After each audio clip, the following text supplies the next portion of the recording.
छतरपुर में ओबीसी महासभा की हुंकार रैली, सामान्य वर्ग के प्रत्याशी को वोट न देने की अपील। छतरपुर में ओबीसी समाज के हक और अधिकारों के लिए चल रहे प्रदेशव्यापी आंदोलन के तहत रविवार को छतरपुर के अटल सभागार में ओबीसी महासभा ने हुंकार रैली का आयोजन किया।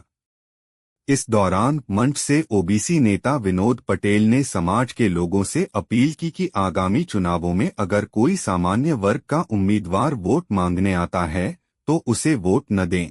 यह बात उन्होंने दोपहर करीब 3:30 बजे कही, जब बड़ी संख्या में ओबीसी समाज के लोग मौजूद थे।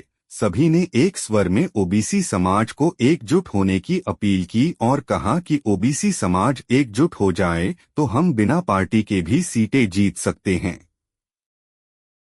हमारा एक ही मंच है, हमारा एक ही मंच है